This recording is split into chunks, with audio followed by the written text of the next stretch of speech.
그날 추석 아침 박선자는 자신의 마지막 판이 시작됐다는 걸 이미 알고 있었습니다. 하지만 이번 판의 규칙은 바로 자신이 정할 차례였죠. 새벽 5시부터 일어나 차례상을 차리는 선자의 손길은 여느 때처럼 정성스러웠어요. 40년 가까이 해마다 반복해온 일이었으니까요. 추석 차례 준비는 이제 몸에 완전히 배어버린 의식이나 다름없었죠. 부엌에서 나무를 묻히고 지글지글 전을 부치는 선자의 모습은 평소와 똑같아 보였습니다. 하지만 가만히 들여다보면 무언가 달랐어요. 평소보다 더 꼼꼼하게, 더 정성을 다해서 모든 걸 준비하고 있었거든요. 꼭 마지막이라는 걸 아는 사람처럼 말이에요. 어머니, 일찍 일어나셨네요. 첫째 아들 김진우가 부엌으로 들어섰습니다. 평소보다 이른 시간이었지만 진우는 어머니를 도우려고 나선 거였죠. 제가 도와드릴게요. 선자는 고개를 저으며 희미하게 웃었습니다. 괜찮다. 어미가 할 일도 있어야지. 어서 애들이나 깨워서 준비시켜라. 그녀의 목소리는 언제나처럼 나직하고 차분했습니다. 진우는 어머니의 말에 따라 아이들을 깨우러 방으로 향했어요. 선자는 홀로 남은 부엌에서 잠시 동작을 멈췄습니다. 그리고 싱크대 위에 놓인 술병을 보며 깊은 한숨을 내쉬었어요. 저 술병 안에 무엇이 들어있는지 그녀는 이미 알고 있었습니다. 한 달 전부터 둘째 며느리의 이상한 행동을 눈치채고 있었거든요. 오전 7시가 되자 진우의 아내와 아이들이 부스스 일어나 부엌으로 나왔습니다. 아이들은 할머니에게 와락 달려가 안겼어요. 할머니, 안녕하세요. 아이고, 우리 예쁜 강아지들. 일찍 일어났네. 선자는 아이들을 꼭 안아주었습니다. 이 순간만큼은 정말 세상에서 가장 행복한 할머니였어요. 아이들의 깨르르 웃는 소리가 부엌을 환하게 채웠습니다. 오전 8시, 둘째 아들 김민중과 며느리 최유리가 도착했습니다. 유리는 예의상 인사를 건넸지만 그 표정엔 어딘가 모르게 서늘한 기운이 감돌았어요. 어머니 고생 많으셨어요. 저희가 늦었나요? 아니다. 딱 맞춰서 잘 왔다. 선자는 유리를 똑바로 보며 대답했습니다. 그 순간 두 사람의 시선이 허공에서 부딪혔죠. 겉보기엔 평범한 시어머니와 며느리의 대화였지만 공기 중에는 칼날 같은 긴장감이 흘렀습니다. 유리는 시어머니의 시선을 슬쩍 피하며 가방을 내려놓았어요. 그녀의 손이 부들부들 미세하게 떨리고 있었습니다. 오늘 자신이 벌일 일을 생각하면 긴장이 되지 않을 수 없었거든요. 하지만 선자는 그 모든 걸 이미 꿰뚫어 보고 있었습니다. 유리야, 고생했다. 이리 와서 차례상 차리는 것 좀 도와줄래? 선자가 며느리를 불렀습니다. 네, 어머님. 유리는 마지못해 부엌으로 따라 들어왔어요. 선자와 단둘이 있는 게 가시방석이었지만 거절할 수도 없는 노릇이었습니다. 나란히 서서 음식을 준비하는 두 사람의 모습은 누가 봐도 평화로워 보였어요. 하지만 둘은 속으로 전혀 다른 생각을 하고 있었습니다. 선자는 며느리의 계획을 어떻게 통쾌하게 뒤집을지 생각하고 있었고, 유리는 어떻게 들키지 않고 계획을 성공시킬지 머리를 굴리고 있었죠. 가족들이 모두 모이자 선자는 성묘갈채비를 마쳤습니다. 제사상에 올릴 음식들을 정성스럽게 싸고 문제의 술병을 가방에 넣었어요. 그 술병을 든 선자의 손이 잠시 멈칫했습니다. 마치 무언가를 확인하는 듯한 표정이었죠. 자, 이제 슬슬 가볼까?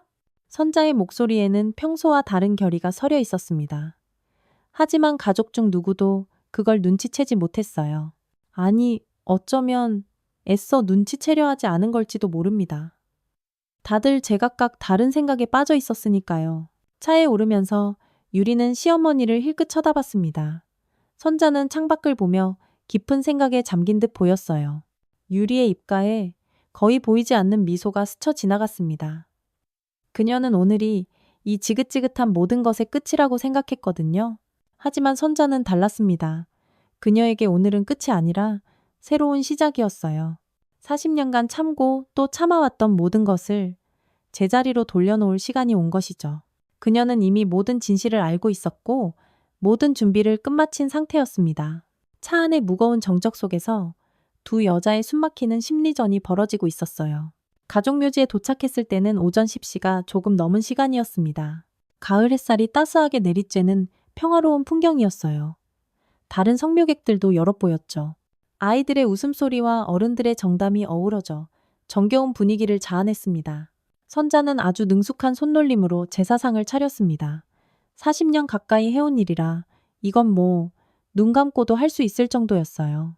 진우와 민준이 묘 주변의 잔디를 정리하고 묘비를 닦는 동안 유리는 멀찍이 떨어져 서서 휴대폰만 만지작거리고 있었습니다. 할아버지, 안녕하세요. 손주들이 묘비 앞에서 꾸벅 큰절을 했어요. 아이들의 낭낭한 목소리가 고요한 묘지에 울려 퍼졌습니다. 선자는 그 모습을 보며 저도 모르게 눈시울이 붉어졌어요. 남편이 살아있었다면 저 손주들을 얼마나 예뻐했을까 하는 생각이에요. 여보, 나왔어요. 선자는 남편의 묘비 앞에 무릎을 꿇고 정중히 절을 올렸습니다. 그녀의 목소리에는 깊은 그리움이 묻어났어요. 그동안 참 많은 일이 있었네요.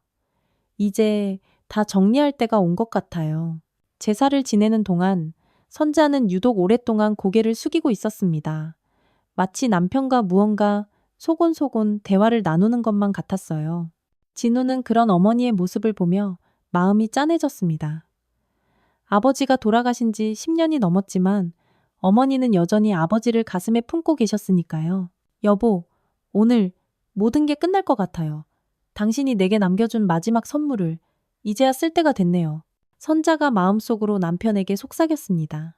제사가 끝나고 음복을 준비할 때였습니다. 선자가 술잔을 따르려는 바로 그 순간 낯선 여인 하나가 다가왔어요. 40대 초반으로 보이는 그 여인은 선자에게 조용히 말을 걸었습니다. 저 박선자 어르신 맞으시죠? 잠깐 드릴 말씀이 있는데요. 여인의 목소리는 잔뜩 긴장해 있었습니다. 그녀의 손도 가늘게 떨리고 있었어요. 선자는 술잔을 내려놓고 여인을 따라 조금 떨어진 나무 그늘로 향했습니다. 다른 가족들은 무슨 일인가 싶었지만 그들의 대화까지 들을 순 없었어요. 선자는 이미 이 여인이 누구인지 알고 있었습니다. 그 술 절대 드시지 마세요. 여인이 떨리는 목소리로 말했어요. 며느님이 뭔가를 넣었어요.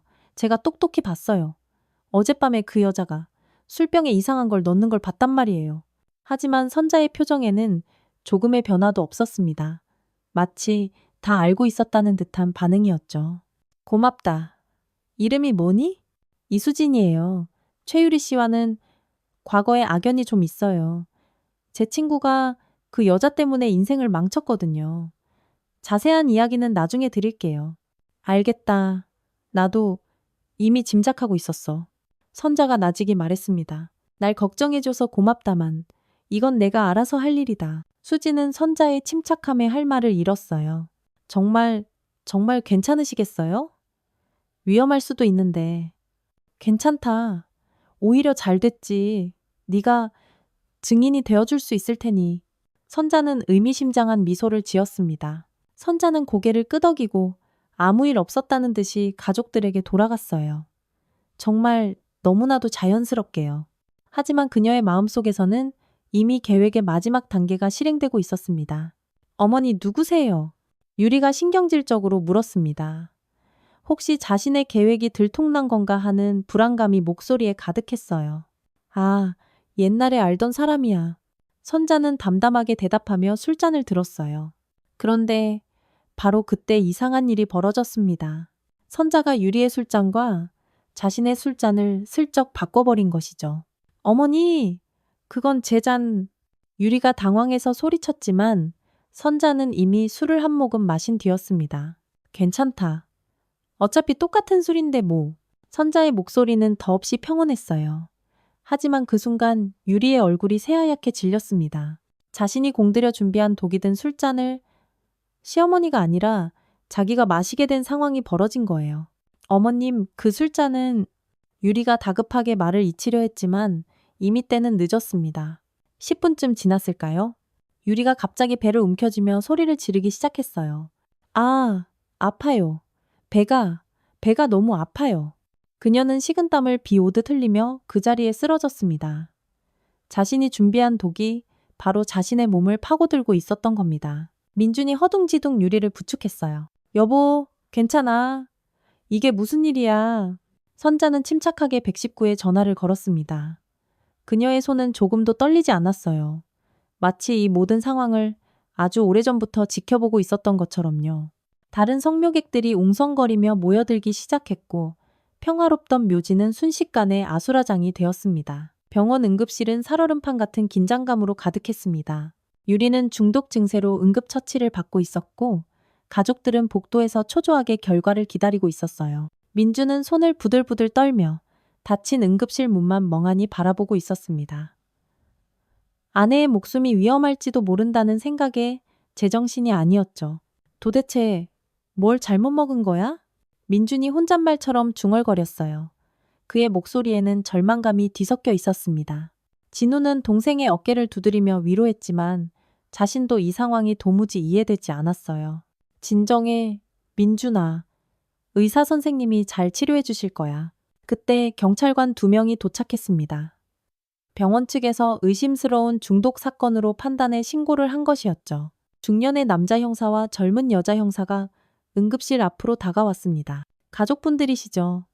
상황에 대해 몇 가지만 여쭙겠습니다. 남자 형사가 말문을 열었습니다. 형사는 가족들에게 차례대로 당시 상황을 물었어요. 성묘에서 음복을 하시다가 갑자기 쓰러지셨다고요. 술은 누가 준비했습니까?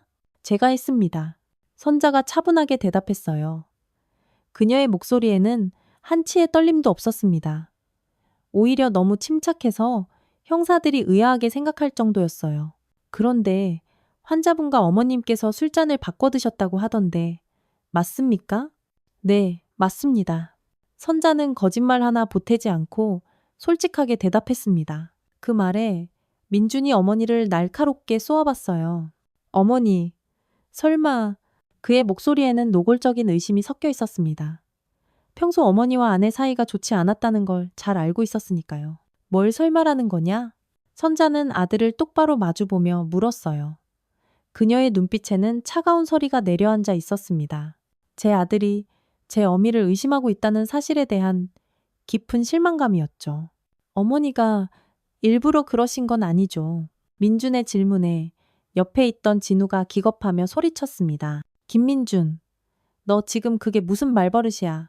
어머니가 유리를 왜 해쳐?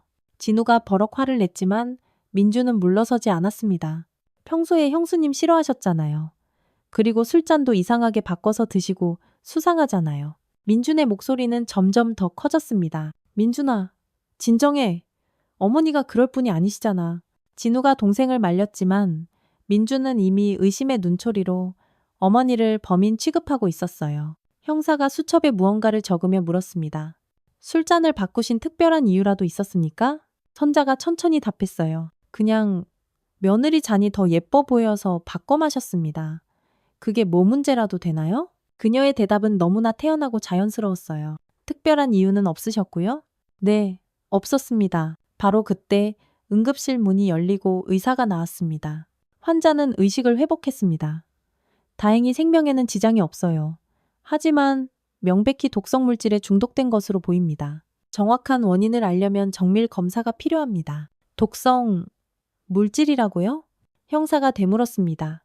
네, 혈액 검사 결과 일반적이지 않은 화학 물질이 검출됐습니다. 음식이나 술에 섞여 들어간 것 같습니다. 가족들은 모두 충격에 휩싸였습니다. 특히 민주는 아내가 독에 중독됐다는 사실에 경악을 금치 못했어요. 유리가 병실로 옮겨진 후 그녀는 민준에게 흐느끼며 속삭였습니다. 여보, 어머님이 나한테 무슨 짓을 한 거야. 분명히 그 술에 뭔가를 넣었을 거라고. 민준의 얼굴이 흉측하게 일그러졌어요. 정말이야. 확실해? 응, 분명해. 평소에 날 얼마나 미워하셨어? 이번 기회에 날 아주 없애버리려고 작정한 거야. 유리의 목소리에는 공포와 분노가 뒤섞여 있었습니다. 민주는 완전히 어머니를 의심하기 시작했어요. 평소 어머니와 아내 사이가 좋지 않았던 건 사실이었으니까요. 그리고 오늘의 어머니의 행동은 아무리 생각해도 이상했습니다. 선자는 이 모든 상황을 그저 조용히 지켜보고만 있었어요. 아들이 자신을 의심하는 눈빛으로 바라보는 것도 며느리가 자신에게 교묘하게 누명을 씌우려는 것도 전부 이미 예상했던 일이었습니다. 그녀는 단 한마디도 변명하거나 해명하려 하지 않았어요. 어머님께서는 무언가 숨기고 계신 것 같습니다. 형사가 말했습니다. 저희와 함께 경찰서로 가셔서 좀 더 자세한 조사를 받아주셔야겠습니다. 선자는 묵묵히 고개를 끄덕였습니다. 그러시죠. 저는 도망가지 않습니다. 그녀의 목소리에는 조금의 흔들림도 없는 당당함이 배어 있었습니다. 이틀 후 이수진이 선자를 다시 찾아왔습니다. 이번에는 시내 외곽에 있는 한적한 카페에서 만났어요. 선자는 이미 창가 자리에 앉아 차를 마시며 그녀를 기다리고 있었습니다. 어르신 기다리게 해서 죄송해요. 수진이 숨을 헐떡이며 들어왔습니다. 자, 이제 제대로 이야기할 시간이 됐구나. 선자가 먼저 입을 열었습니다. 그녀의 목소리는 여전히 침착했어요. 수진은 가방에서 사진 몇 장을 꺼냈습니다. 이걸 보세요. 최유리가 3년 전에 저지른 짓이에요. 사진 속에는 유리가 누군가의 음료에 몰래 무언가를 넣는 모습이 찍혀 있었어요. 휴대폰으로 몰래 촬영한 듯. 화질은 좋지 않았지만 유리의 얼굴과 행동만큼은 선명하게 보였습니다. 제 친구 동생이에요. 윤서아라고 유리와 같은 회사에 다녔거든요. 승진 문제로 다툼이 좀 있었어요. 원래 서아가 먼저 승진할 예정이었는데 유리가 그걸 시기해서 회방을 놨죠. 선자는 사진을 꼼꼼히 들여다봤습니다. 그래서 나한테 경고를 해준 거였구나. 네. 처음엔 저도 설마 했어요. 하지만 증거가 있으니까요. 서아는 그날 이후로 원인 모를 병에 시달리기 시작했어요. 병원을 가도 이유를 찾지 못했고 결국 회사를 그만둬야만 했어요. 수진이 잠시 말을 멈췄습니다. 그리고 최유리가 최근에 독성 물질을 구입했다는 정보도 입수했어요. 제 친구가 사설 탐정 일을 하거든요. 선자는 전혀 놀라지 않았어요. 역시 그럴 줄 알았다. 어르신은 이미 다 알고 계셨던 거죠? 수진이 조심스럽게 물었습니다. 선자는 고개를 끄덕였어요. 한 달 전부터 눈치챘어. 유리가 날 보는 눈빛부터 달라졌거든. 그리고 갑자기 나한테 살갑게 굴기 시작했지. 평소에는 말 한마디 제대로 섞지 않던 애가 말이야. 어떤 식으로요?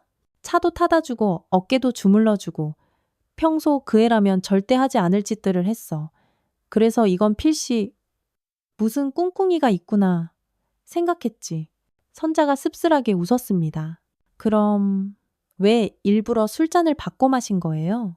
선자의 입가에 서늘한 미소가 스쳤습니다. 함정을 파준 거지. 제가 판무덤에 제 발로 들어가도록 말이야. 그래야 누가 진짜 범인인지 모두가 똑똑히 알게 될 테니까. 수지는 선자의 말에 온몸에 소름이 돋았어요. 그럼 유리가 자기가 준비한 독에 당한 거네요? 그렇지. 나는 아무것도 하지 않았어. 그저 술잔만 바꿨을 뿐이야. 선자의 목소리에는 차가운 만족감이 서려 있었습니다. 하지만 아드님들이 어르신을 의심하고 있잖아요. 선자는 쓸쓸하게 웃었어요. 민준이는 결혼한 순간부터 나보다 유리 편이었어. 내가 뭘 해도 유리가 옳다고 생각하는 녀석이지. 그런 아들 녀석을 위해 내가 구차하게 변명할 필요가 있겠니? 큰아드님은요? 진우는 다르지. 그 녀석은 진짜 내 아들이야. 선자의 목소리가 한순간 따뜻해졌습니다. 하지만 민준이는 이미 내 아들이 아니게 된 거나 마찬가지야. 경찰 조사는 어떻게 하실 건가요? 가만히 있을 거다. 진실은 스스로 제 모습을 드러내게 되어 있어. 선자는 확신에 찬 목소리로 말했습니다. 며느리가 준비한 독극물, 그 지문이 묻은 술병, 모든 증거가 최유리를 가리키고 있으니 말이다. 수지는 선자의 침착함과 대담함에 다시 한번 놀랐어요. 마치 이 모든 판을 처음부터 끝까지 다 설계하고 준비한 사람 같았거든요. 어르신은 정말 대단하세요. 어떻게 이런 상황까지 다 예상하셨어요? 선자는 창밖을 바라보며 나직이 말했습니다. 40년 가까이 시어머니 노릇을 해왔거든. 유리 같은 며느리가 처음은 아니었어. 하지만 이번만큼은 내가 속수무책으로 당하고만 있을 생각은 없었다. 두 여인은 오랫동안 이야기를 나눴습니다. 수지는 유리의 추악한 과거에 대해 더 자세히 알려주었고 선자는 자신의 계획에 대해 조금씩 털어놓았어요. 서로 다른 이유로 유리를 경계했지만 그들의 목적은 하나였습니다. 경찰서에서 나온 조사 결과는 충격적이었습니다. 술병에서 최유리의 지문이 선명하게 발견됐고 병 안에 남아있던 술에서는 치명적인 독극물 성분이 검출됐어요. 더욱 놀라운 것은 유리가 한 달 전 바로 그 독극물을 구입했다는 증거까지 나온 것입니다. 인터넷 쇼핑몰에서 익명으로 화학물질을 주문한 기록이 고스란히 남아있었거든요. 민주는 믿을 수 없다는 표정으로 형사의 설명을 들었어요. 그럼 제 아내가 어머니를 독살하려 했다는 말씀입니까? 네, 증거가 명확합니다. 부인께서 독극물을 준비했고 술병에 넣었어요. 그런데 우연히 본인이 마시게 된 거죠. 형사가 냉정하게 설명했습니다. 진우는 동생을 붙잡고 말했어요. 민준아, 진정해. 아직 확실한 건 아니. 하지만 증거는 너무나도 명확했습니다. 유리의 휴대폰에서는 독극물에 대한 검색 기록까지 무더기로 나왔어요. 어떻게 사용하는지, 얼마나 치명적인지에 대한 정보들이 가득했습니다. 유리는 병실에서 미친 사람처럼 울부짖었어요. 아니에요. 내가 그런 짓을 할 리가 없어요. 시어머니가 저를 함정에 빠뜨린 거라고요. 간병하던 간호사가 유리를 진정시키려 했지만 그녀는 계속해서 발악하며 소리를 질렀습니다. 저는 억울해요. 누가 저 좀 도와주세요. 하지만 아무도 그녀의 말을 믿어주지 않았습니다. 증거가 너무나 완벽했으니까요. 오히려 병원 직원들은 유리를 위험한 인물로 여기며 수군거리기 시작했어요. 민주는 완전히 넋이 나간 상태였습니다. 아내를 믿고 싶었지만 눈앞에 들이밀어진 증거 앞에서는 어쩔 도리가 없었어요. 그는 몇 시간 동안 병실 복도를 미친 듯이 왔다 갔다 하며 괴로워했습니다. 결국 민주는 어머니에게 가서 무릎을 꿇고 빌었습니다. 어머니, 제가 잘못했습니다. 제가 어리석어서 어머니를 의심했어요. 정말 죄송합니다. 하지만 선자의 표정은 얼음장처럼 차갑기만 했습니다. 이제 와서 사과하면 뭐하니? 네가 누구 편인지는 내가 두 눈으로 똑똑히 봤는데. 어머니, 민준의 목소리에는 절망감이 가득 묻어나왔어요. 민준아, 넌 결혼하면서부터 내 아들이 아니었다. 항상 유리 편에 서서 나를 의심하고 나를 범죄자 취급했잖니? 선자의 목소리에는 40년 세월의 깊은 실망감이 담겨 있었습니다. 진우가 보다 못해 중재하려 했지만 선자는 손을 저어 막았습니다. 진우야, 넌 끼어들지 마라. 이제 정리할 때가 됐다. 어머니, 그래도 민준이는 동생이고 유리는 며느리잖아요. 며느리? 선자가 기가 막힌다는 듯이 비웃었습니다. 며느리가 시어머니를 독살하려고 해? 그게 며느리냐? 그날 밤 선자는 오랫동안 남편의 유품을 정리하며 생각에 잠겼어요. 그리고 서랍 깊숙한 곳에 감춰두었던 낡은 봉투 하나를 꺼냈습니다. 그 안에는 남편이 남긴 진짜 유언장이 들어있었어요. 지금까지 가족들이 알고 있던 유언장은 사실 가짜였습니다. 남편은 혜자에게만 위급할 때 진짜 유언장을 전하라고 변호사에게 신신당부해 두었거든요. 진짜 유언장에서 남편은 모든 재산을 아내인 선자에게 위임했고 선자가 살아있는 동안 자유롭게 재산을 분배할 수 있도록 했습니다. 그리고 만약 선자가 위험에 처하면 모든 재산을 즉시 선자 단독 명의로 변경할 수 있는 권한까지 남겨두었어요. 남편은 마치 10년 전에 이미 이런 날이 올 것을 예견했던 것만 같았습니다. 선자는 이미 한 달 전에 모든 재산을 자신의 명의로 바꿔두었습니다. 유리의 눈빛에서 섬뜩한 기운을 느꼈을 때부터 바로 행동에 나섰던 거죠. 은행에 가서 모든 통장과 부동산 서류를 자신의 이름으로 옮겨놓았습니다. 여보, 이제 마지막 정리를 할 때가 된 것 같네요. 선자는 남편의 사진을 바라보며 속삭였습니다. 우리 아들들 중에 누가 진짜 내 아들인지 똑똑히 보여줄게요. 그녀는 변호사에게 전화를 걸었어요. 변호사님, 내일 가족들을 모두 모아주세요. 유언장을 공개할 시간이 됐습니다. 변호사는 놀랐습니다. 사모님, 정말 그렇게 하시겠습니까? 한 번 더 생각해 보시는 게... 아니요, 이미 결정했습니다. 내일 오후 2시에 저희 집으로 와주세요. 다음 날 오후, 선자는 가족 모임을 소집했습니다. 유리는 여전히 병원에 입원 중이었지만 경찰 조사가 일단락되면서 외출 허가를 받아 집으로 올 수 있게 됐어요.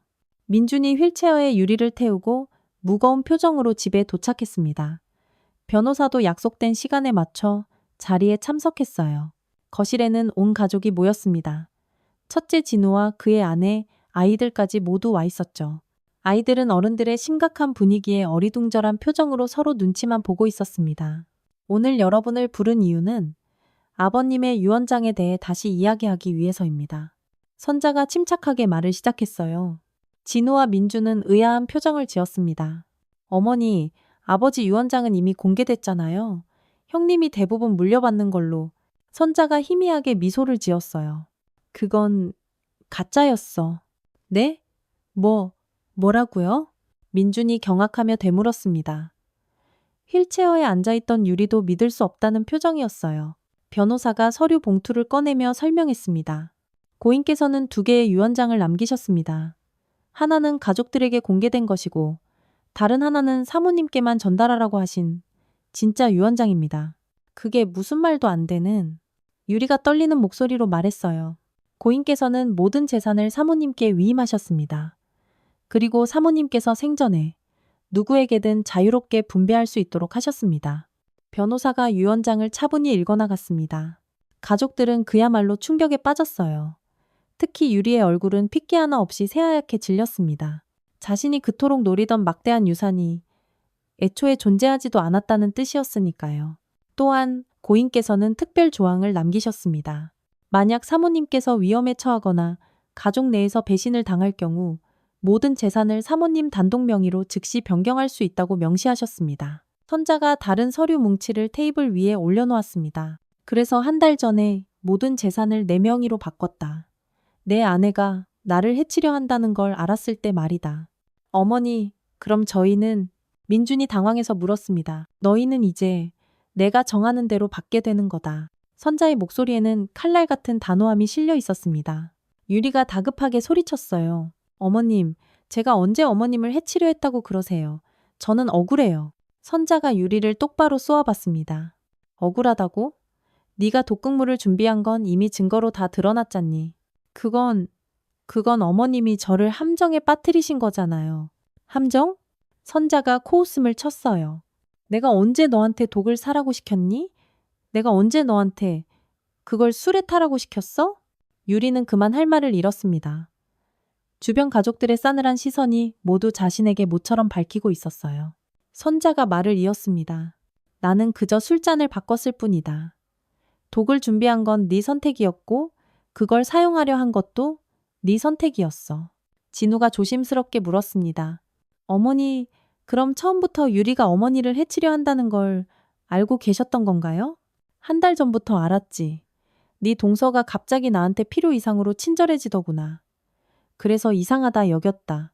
선자가 담담하게 답했습니다.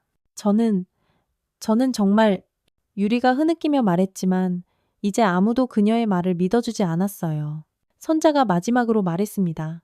내가 진짜로 누구를 내 자식으로 여기고 있었는지 이제 확실히 말해줄 때가 됐구나. 거실은 무거운 침묵에 잠겼습니다. 아이들도 이 심각한 분위기를 감지하고 숨을 죽이고 있었어요. 선자는 천천히 자리에서 일어나 창가로 걸어갔습니다. 그녀의 뒷모습에는 말로 다 할 수 없는 쓸쓸함이 배어 있었어요. 40년간 참고 또 참아왔던 것들이 이제야 화산처럼 터져 나올 때가 온 것 같았습니다.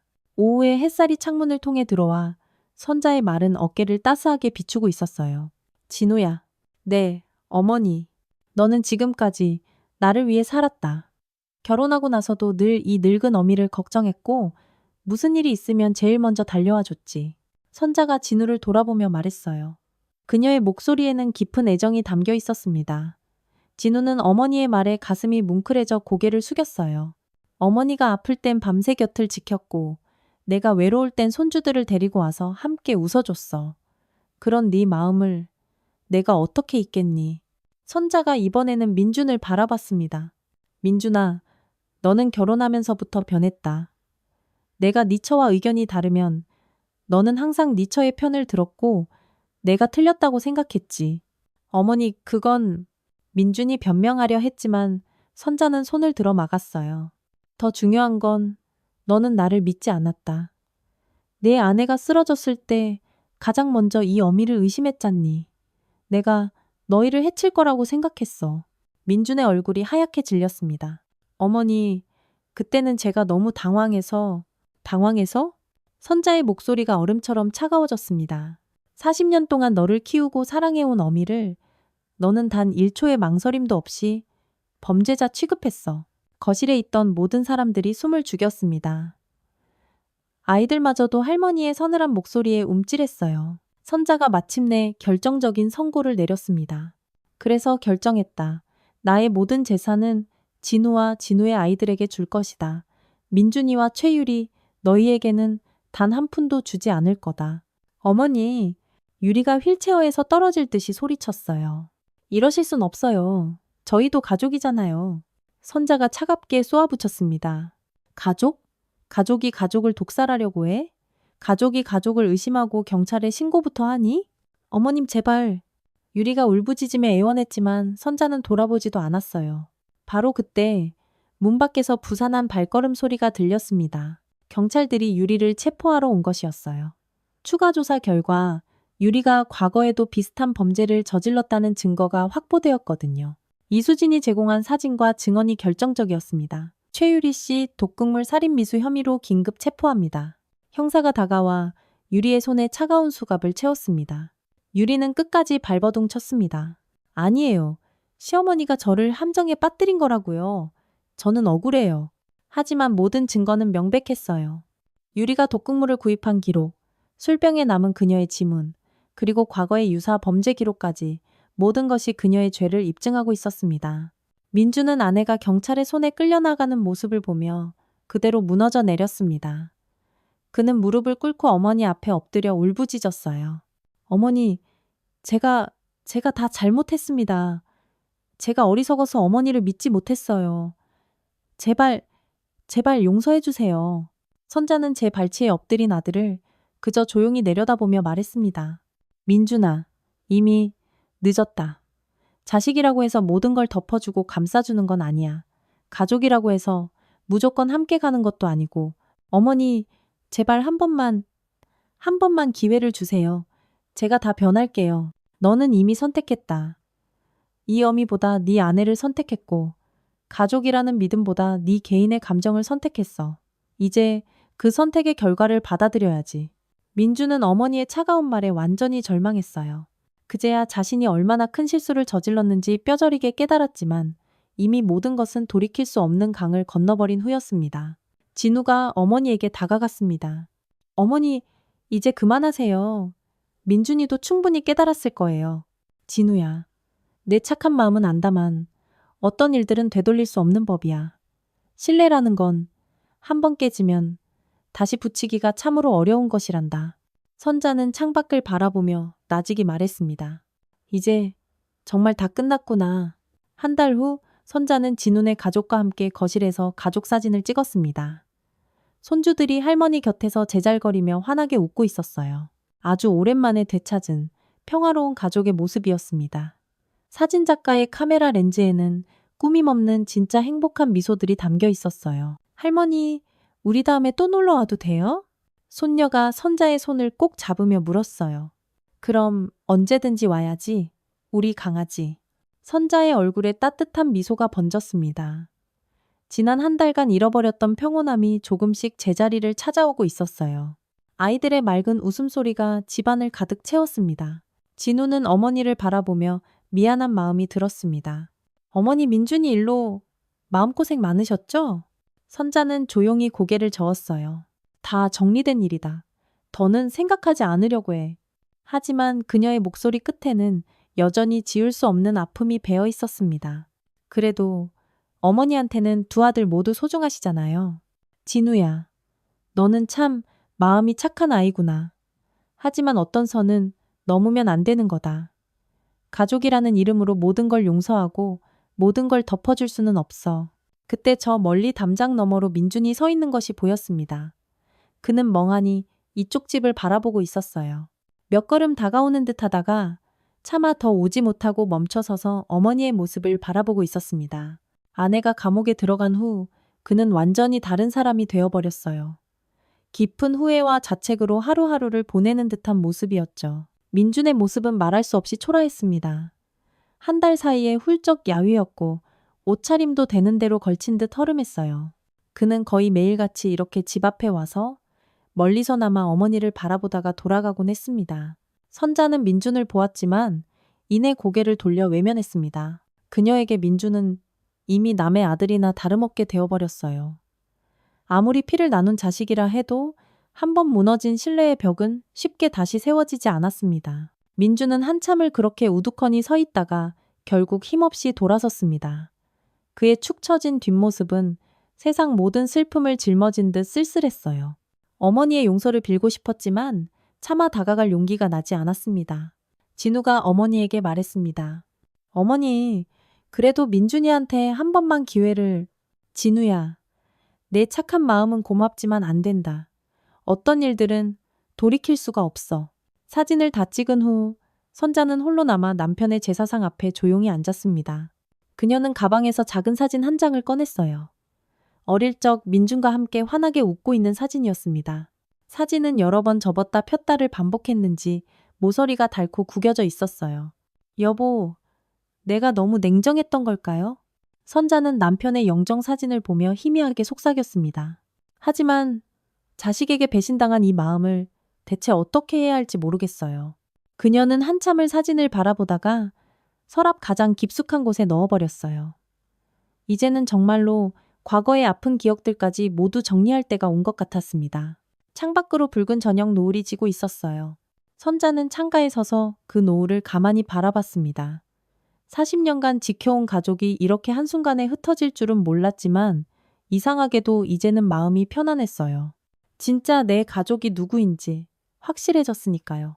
진우가 어머니 곁으로 다가왔습니다. 어머니, 내일 아이들이랑 같이 아버지 뵈러 갈까요? 선자는 조용히 고개를 끄덕였어요. 그래, 그러자. 네 아버지도 보고 싶어 하실 게다. 모자는 나란히 서서 함께 저녁 준비를 시작했습니다. 아주 오랜만에 찾아온 진정한 의미의 가족다운 저녁 시간이었어요. 선자는 이제야말로 진짜 평화를 찾은 것 같았습니다.